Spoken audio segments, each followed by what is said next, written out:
Hi guys, welcome back to my YouTube channel. Today we're going to be reviewing the Boundaries book.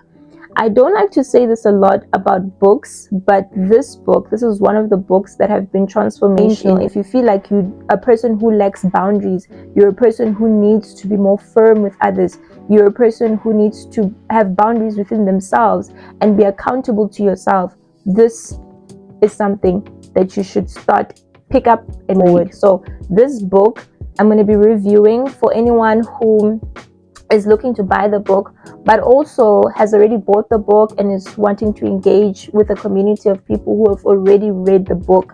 So the book in essence is divided into 3 parts. The first part discusses what boundaries are, so it defines boundaries. The second part discusses boundary conflicts that we might have. For example, boundary conflicts that you might have in your family life, with your friends, with your spouse if you're married, or your boyfriend, for example, if you're in a relationship. Boundary conflicts that you might have with your children if you are a parent. Boundary conflicts that you might have in your work environment or business setting. Boundary conflicts that you have with yourself. And the one that I found very interesting was boundary conflicts that you would have with God, and how God has essentially developed boundaries and has boundaries within himself, and how he places boundaries in his engagement with us as people. So that one was quite an interesting one to find within the book. So part 3 is all about developing healthy boundaries. Now, I found it very interesting in how they grasp certain concepts on how to develop boundaries. The case studies that they provided were of real life cases. However, the names were changed for confidentiality purposes, but it was so engaging because you could relate somewhat to what the people in different settings were going through. So you somewhat put yourself in their shoes and could remember certain scenarios or life events where you lacked boundaries, where you didn't show up for yourself. For example, when someone tried to humiliate you in front of people, you didn't defend the inner child that you have, and that then caused you to be compliant in some ways to not setting boundaries. So let's go into part 1 of the Boundaries book. The part 1 of the Boundaries book really defines what boundaries are, and it uses the analogy of a house and how physical boundaries, you can see physical boundaries within the setting of a house, in that the house has its own structure and they are built fences around it. So the fence is used to define what a boundary is, in that it's to say that if there is a person who's outside of the house, they cannot come into the house. They cannot go through the gate unless you allow them to enter the house. That is what a boundary is. It is a line that is drawn between you and the other person. Another key part of the Boundaries book that I found very interesting and want to share in this review was the early childhood development process of creating boundaries for all human beings, and that the people who lack boundaries in the later stage of their lives, for example in their 20s, 30s and beyond, is because of a human need that was not given to that human being in their early childhood development process. So they went into deeper detail as to why, for example, people become compliant with things that they internally will not agree to, but because of their need to be loved or their need to be approved by people, will comply to, just so that they don't lose or lose the feeling of belonging, or they don't feel as if they will become abandoned or be left or rejected by that specific person or a group of people if they don't comply. And so as we go into part 2 of the Boundaries book, it really goes into conflicts that you might have, or boundary conflicts that you might have with both your family, your friends, your work, spouse, children, depending on the setup of your life. It goes into boundaries with social media, the digital age. It goes into boundaries with yourself. They spoke about in part 2 of the book about the anger that will develop when you start setting boundaries. And from a personal perspective, it's true. When you start setting boundaries, as you go along in reading the book, you will develop a certain level of resentment to the people who have crossed your boundaries in your past.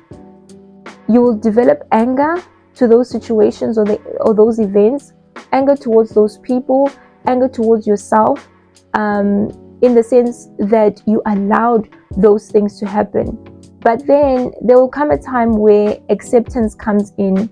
You then forgive yourself. I hope that we all can get to that place where we can forgive ourselves for allowing certain events in our lives to happen. You know, there's a saying by Maya Angelou that says, when you know better, you do better. And now that we know better, I hope that we can do better.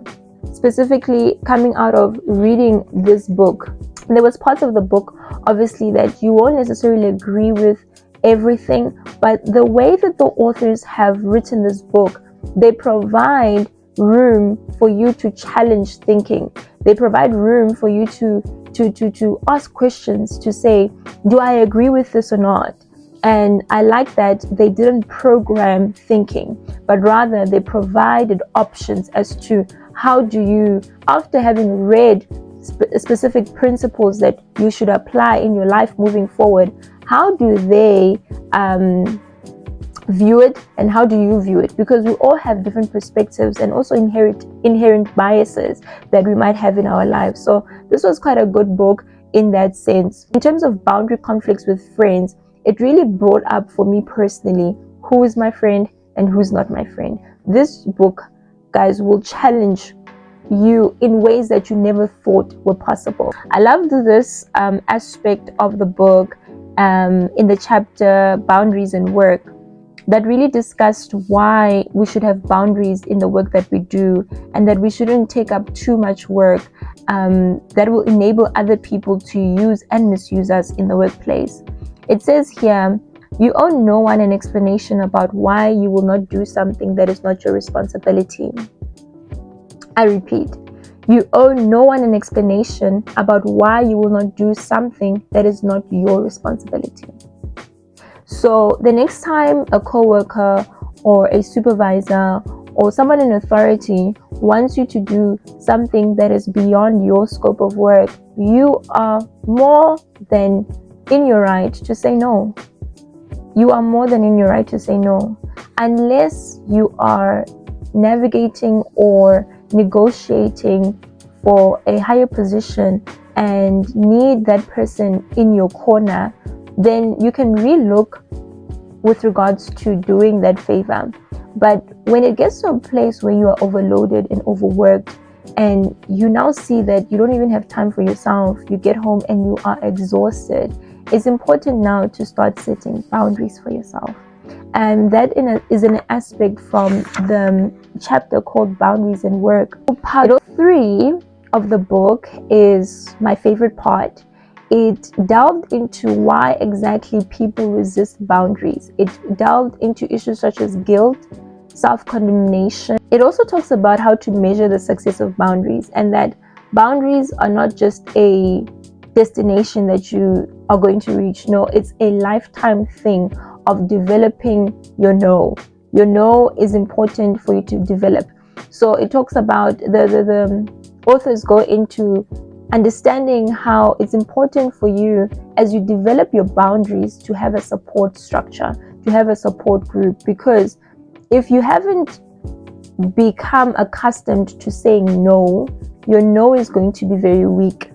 So in order for you to develop your no to people who, for example, are very self-centered and might react in an angry or aggressive way, you need to role play with a support group and bring those people to the confrontation or the discussion that you might have with that specific person in a specific scenario. So it talks about how to develop your no, and how your no will go from a weak no to a very strong and solid no, so that people can understand that if you cross the boundary, there will be consequences to that.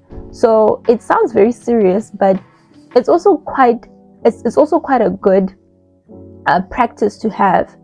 And the authors really go into understanding that, you know, if you don't have a support structure and you are a person who never developed boundaries in your early childhood development, it's going to be more difficult to develop boundaries without support. In conclusion, the book goes into discussing what it means to live a boundary-full life, because it started in the beginning with what it meant to live a boundary-less life, and then it ends off with this beautiful scenario of the lady that they started to discuss in chapter 1 that they now end up discussing in chapter 17, of how she moved from a boundary-less life to a boundary-full life that was laced with certain consequences to people who did not want to agree to the healthy boundaries that she was setting.